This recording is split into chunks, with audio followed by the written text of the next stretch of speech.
translations, part of transformations, part 3, so you should look at the other 2 videos if you haven't.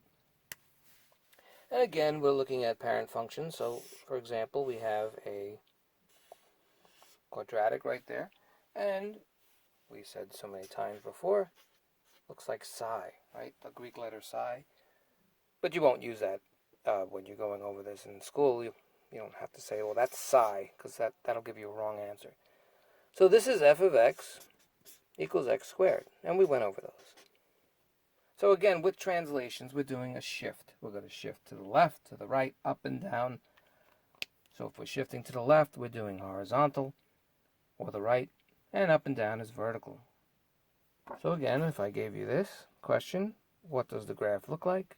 What do you think? Right, so again, we have our graph, and we make our parabola.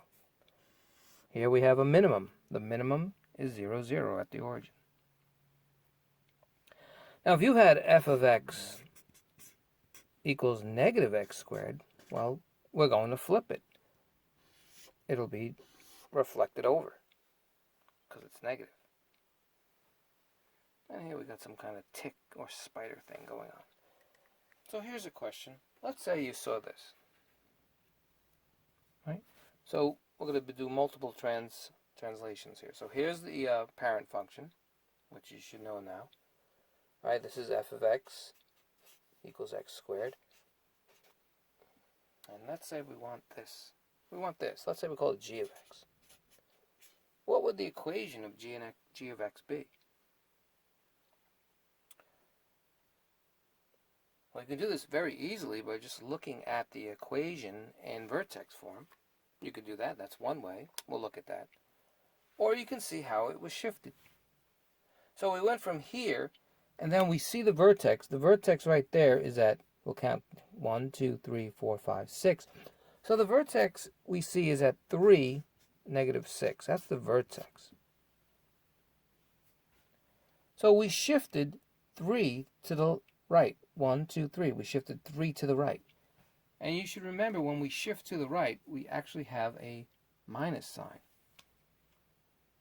So we can start already. We can say, well, g of x, right, we're going to have x minus 3 squared. It's, again, minus because we're going to the right. And now it's counterintuitive. You think minus, you should go to the left. But we went over that in the last video. Remember, we want to get g of x to be 0.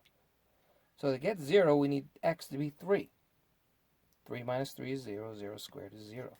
So we want x to be 3. And we did this also, you would have seen when we did roots, when we did linear equations, quadratic equations, when we got the roots for trinomials. So we want the minus 3 to get our 3. And then we want to shift down. And again, 1, 2, 3, 4, 5, 6. So it would be a minus 6. F of x, g of x. So if you saw these two equations, you can just move. You can shift horizontally and vertically and come up with this answer in vertex form. Or, like we said, you could have just did vertex form. You know, if you have a 3 and a negative 6, you would need the opposite here. Right? So you would do minus 3. And then you would keep the minus 6. So remember, in vertex form, let's write this again so you see in vertex form. So this is going to be an a, meaning in this case the a was 1, so we didn't need anything. It's x minus h squared plus k. That's how the formula is written. So in this case, if we're saying if the h is 3, then we have to put it as minus 3. If it was minus 3 already, a minus minus would give this a positive.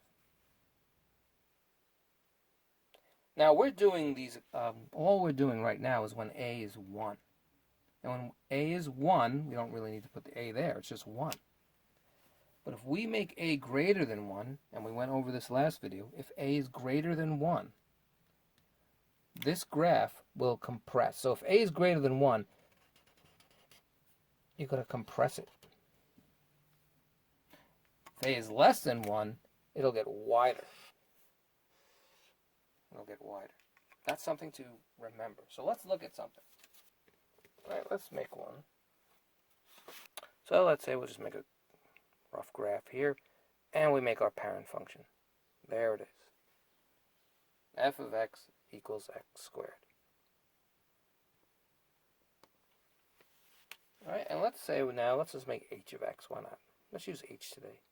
Let's say we had 2, let's say x minus 3 squared, and we'll say plus 4. So here we have multiple translations. We have right here we have a horizontal translation, we have a vertical translation, and this 2, now that x is greater than 1, this is going to compress. It's going to shrink. It's going to get narrower. So let's just do one at a time. So at plus 4, we should bring it up. 1, 2, 3, 4. So here it is. This will be where it is now, the new one, at plus 4. At minus 3, you should remember, we have to go to the right. So we're going to go 1, 2, 3, and that will be the next translation.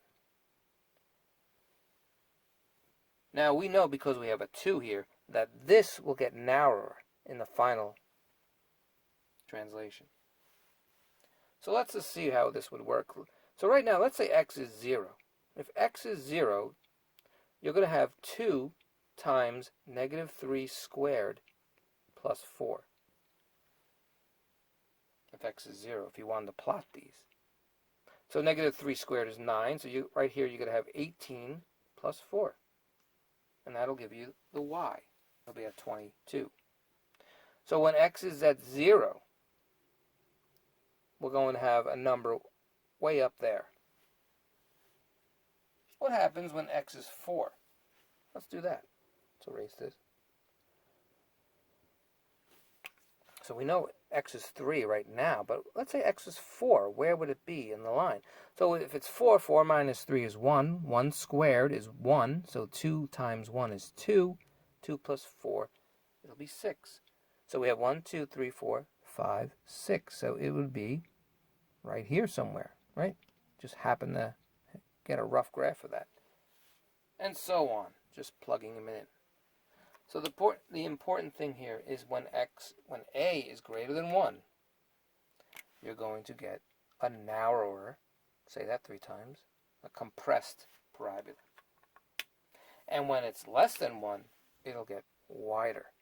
That's what you need to remember. Let's do one more. So erase this, just to make sure you understand. We'll make a rough graph. And let's say we had this. Again, the parent function. And so we had f of x equals x squared. And what if you had g of x, which is 3x squared? So if x is 0 here, it's 0. But if x is 0 here, it's still 0. Stays where it is. But if, let's say, x is 1, over here when x is 1, it's 1. Right? But when we have for g of x, when x is 1, it'll be 3. 1 squared is 1. 1 times 3 is 3. Right? So as you can see, it'll get narrower. Let's do another one. Let's say x is 2. So 2 squared is 4. 4 times 3 is 12. Right? So when x is 2, it's over here. So we have something like this happening. Just a rough graph.